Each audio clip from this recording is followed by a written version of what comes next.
오늘은 사명에 집중하는 삶, 사명에 집중하는 삶이라는 제목으로 하나님의 말씀을 살펴보겠습니다.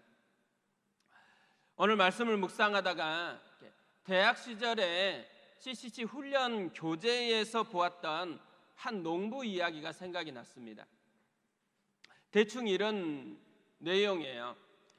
한 농부가 논에 모내기를 하려고 준비해서 나가려고 하는데 꼭 하는 닭소리가 울리는 것입니다. 갑자기 아침에 닭 모이를 주지 않았다는 생각이 드는 거예요. 그래서 닭장에 가서 닭 모이를 주었습니다. 그런데 옆에 있는 돼지들이 엄청 꿀꿀거리는 거예요. 돼지 막사가 너무 더러운 거예요. 그래서 이제 돼지 막사를 치우기 시작한 거예요. 한참 치우고 나서 보니까 오전이 다 지나가 버렸습니다. 우리도 이런 농부 같은 삶을 살 때가 굉장히 많이 있다라는 거죠. 최선의 삶을 방해하는 것이 차선이다라는 말이 있잖아요.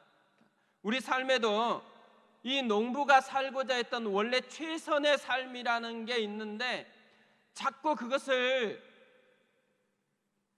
삶을 살지 못하도록 방해하는 차선의 것들이 굉장히 많이 있다라는 것이죠. 바리새인들이 추구했던 삶, 예수님이 추구했었던 삶의 가장 큰 차이가 어디 있을까? 저는 최선의 삶을 누리느냐, 차선에 머물러 있느냐의 차이라고 생각을 합니다. 죄인을 위해서 오셔서 우리를 위해 죽으시고 부활하신 이 예수 그리스도의 복음을 누리고 그 복음을 자랑하는 삶이냐, 아니면 여러 가지 종교적인 행위들이 얼마나 내가 잘하고 있는지를 자랑하고 있는 삶이냐, 이 차이라는 거예요. 예수님이 우리에게 요구하는 삶은 큐티를 얼마나 잘하냐, 교회를 얼마나 열심히 다니냐, 이게 최선의 모습이 아니라는 거죠. 예수 그리스도의 이 진정한 복음을 얼마나 누리고 있느냐, 그렇지 않느냐가 우리에게 주어진 가장 최선의 삶이라는 것이죠. 이번 특세에서 우리가 에스겔을 부르시는 이 소명 부분을 쭉 살펴보았거든요. 오늘은 이 소명 부분을 이제 정리하고 마무리를 하려고 하는데요. 제사장을 꿈꾸었던 에스겔이 25살에 바벨론 포로로 잡혀와서 이제 꿈이 무너진 채로 살아갔습니다. 그러면서 5년이 지나서 30이 됐습니다. 진짜 제사장의 삶을 살아갈 나이가 되어졌어요. 그런데 현실은 꿈꾸려고 준비했던 것을 더 이상 기대할 수 없는 현실인 거죠. 정말 막막한 이 현실 앞에 놓여 있는데 아무것도 할 수 없는 자신의 끝이라고 생각했는데 하나님의 시작이 거기에서부터 일어나기 시작했다라는 거죠. 하나님은 환상을 보여주세요. 하나님의 놀라운 비전을 보여주시고, 그리고 그것을 통해서 지금도 하나님의 나라는 계속되고 있고 지금도 하나님이 여기에 살아 계신다고 알려주시는 것이죠. 그리고 난 후에 에스겔에게 새로운 꿈을 꾸게 해주셨습니다. 선지자라는 새로운 꿈을 꾸게 해주셨죠. 그런데 이 선지자가 해야 될 역할이 뭔가, 이것을 구체적으로 보여주는 것이 오늘 말씀이라고 생각합니다. 17절에 이렇게 되어 있습니다. 인자야, 내가 너를 이스라엘 족속의 파수꾼으로 세웠으니 너는 내 입의 말을 듣고 나를 대신하여 그들을 깨우치라. 이스라엘 족속의 파수꾼의 역할을 하는 것이라는 거죠. 파수꾼이라는 이 단어를 국어사전에 찾아보니까요, 이렇게 되어 있더라고요. 경계하여 지키는 일을 하는 사람, 파수꾼은 성이나 성 밖에 어떤 적군이 침략하고 있는지, 또 어떤 위험이 있는지, 불이 나고 있는지, 또 내부에 어떤 밀란이 일어나고 있지는 않는지, 이런 것들을 지켜보는 것이죠.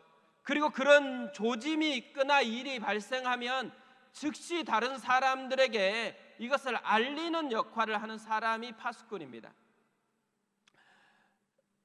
에스겔에게는 이런 군사적인 목적으로 파수꾼이 되라는 것은 아니죠.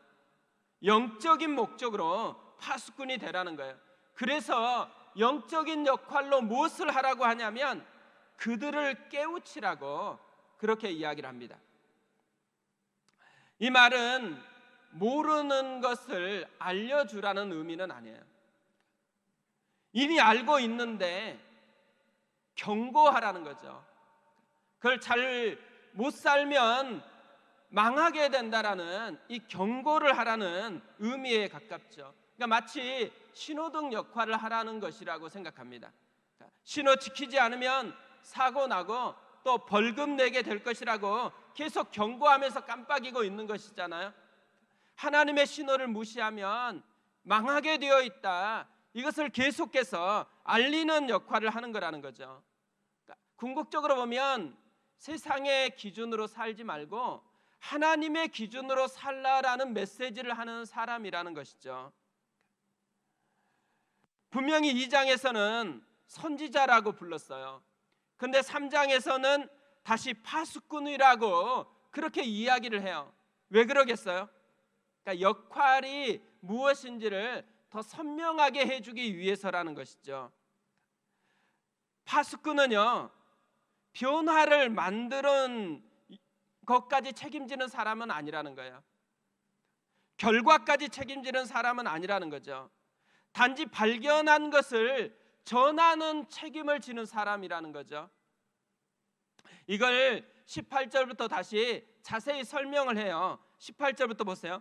가령 내가 악인에게 말하기를 너는 꼭 죽으리라 할 때에 내가 깨우치지 아니하거나 말로 악인에게 일러서 그의 악한 길을 떠나 생명을 구원하게 하지 아니하면 그 악인은 그의 죄악 중에서 죽으려니와 내가 그의 핏값을 내 손에서 찾을 것이고 내가 악인을 깨우치되 그가 그의 악한 마음과 악한 행위에서 돌이키지 아니하면 그는 그의 죄악에서 죽으려니와 너는 내 생명을 보존하리라. 결과는 그 사람의 책임이에요. 파수꾼의 책임은 뭐예요? 전했느냐 그렇지 않느냐로 책임을 지게 되어 있다라는 거죠. 왜 이렇게 경고하라고 얘기하겠어요? 하나님께서 왜 파수꾼을 세워가지고 계속해서 이 역할을 하라고 이야기를 하겠어요? 지적하고 싶은 게 아니에요. 뭘 잘못했다, 너 이거 잘못하지 않냐, 이걸 지적하고 싶은 게 아니에요. 그것보다도 돌아오기를 원하는 거죠. 이 경고를 통해서 하나님께로 돌아오는 것, 이게 하나님이 품고 있는 마음이라는 거죠. 아무리 큰 잘못을 했을지라도 아버지 하나님께로 돌아오라는 것입니다. 얼마나 하나님께서 이 돌아오기를 원하셨으면 돌아올 길도 하나님이 직접 만들어 놓으셨습니다. 예수 그리스도로 오셔서 우리 죄를 대신해서 죽으시고 또 살아나셔서 이 복음을 믿는 자들에게 하나님의 자녀가 될 수 있는 길을 만들어 놓았다라는 거예요.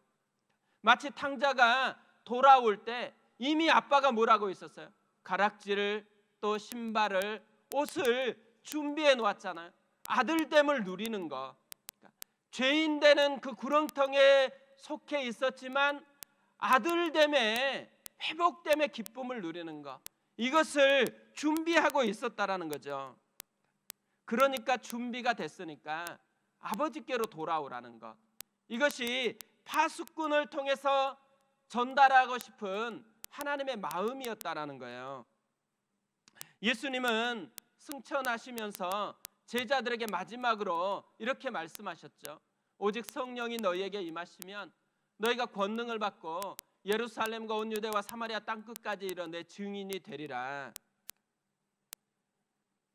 예수님의 복음을 누린 그 사람이 해야 될 사명, 가장 중요한 사명은 예수님의 복음을 전해야 한다라는 거예요.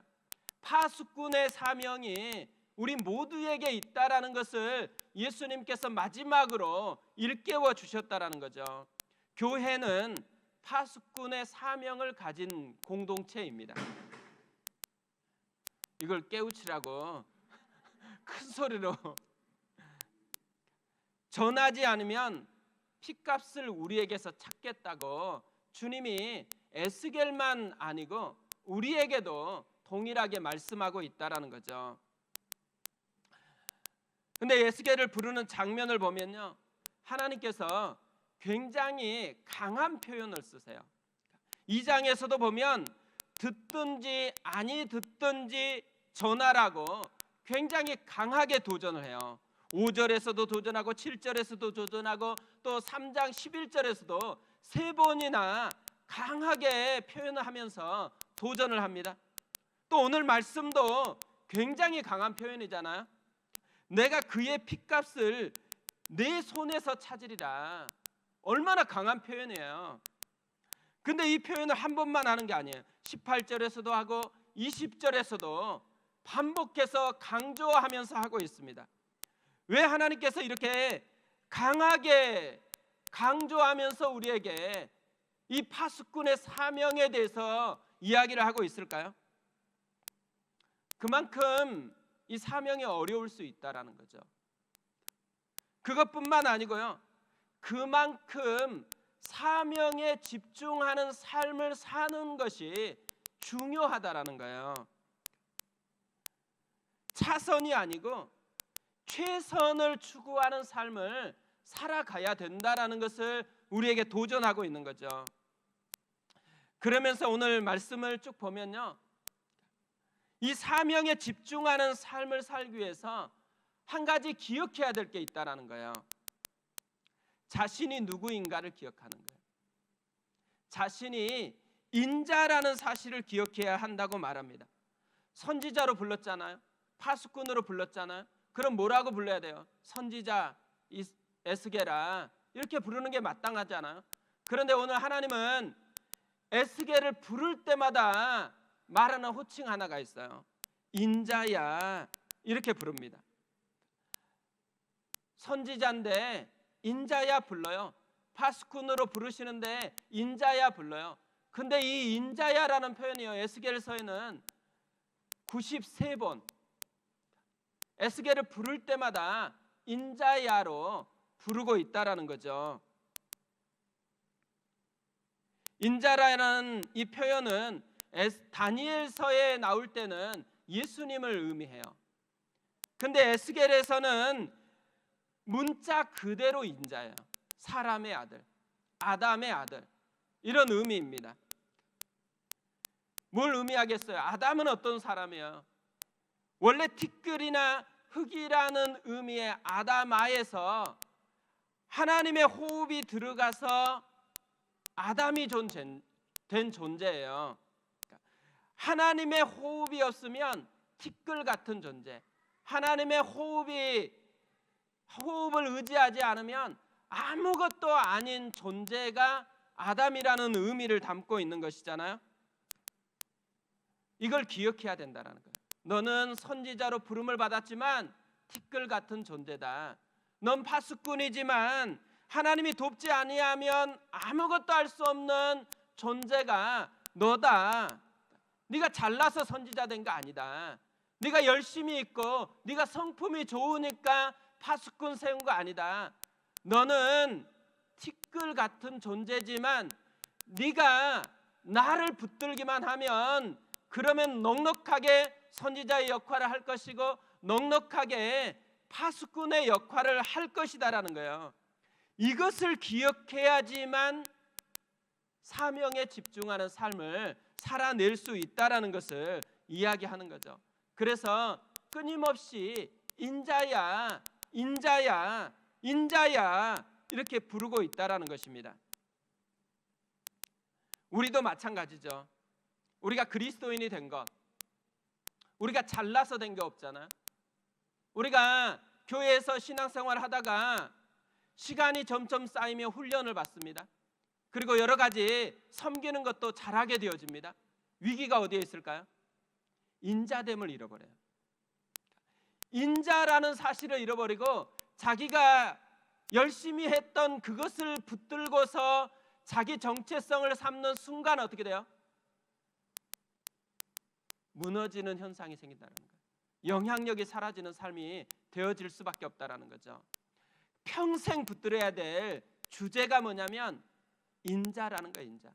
오직 예수로만이 내가 부름받았고 살 수 있었고 그 예수를 드러내는 삶이 우리의 전부라는 거예요.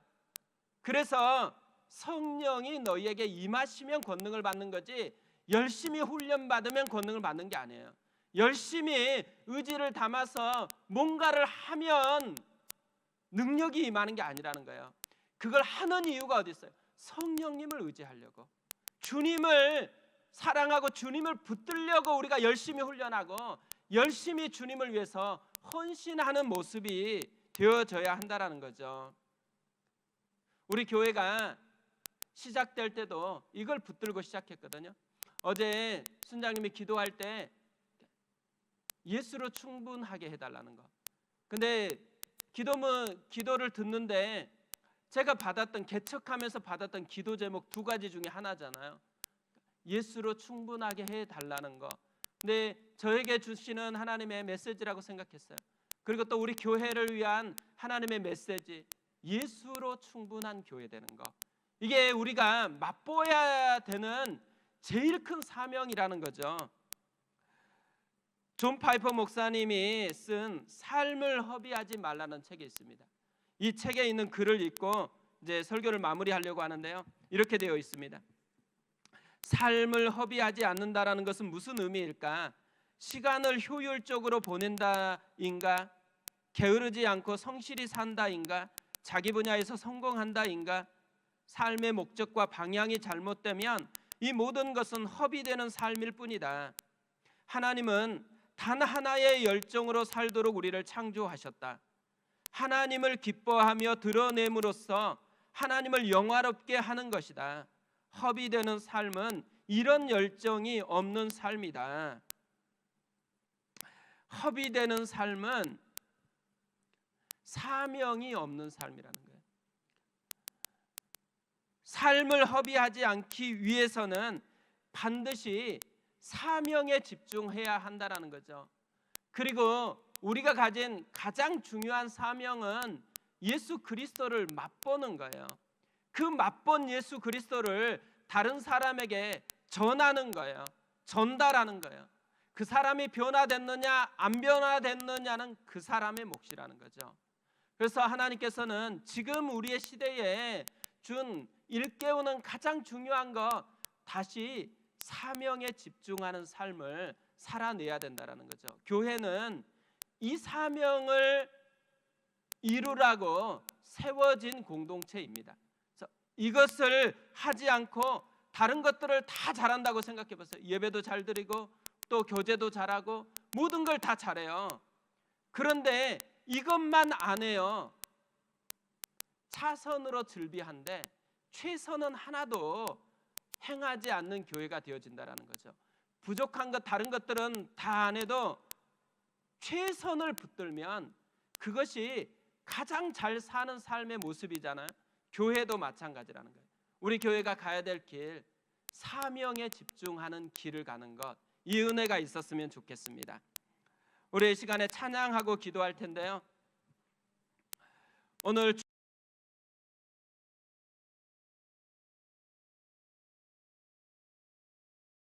주님만 의지해요. 예 주님. 우리 찬양하면서 오늘 말씀을 한번 마음에 되새겼으면 좋겠습니다.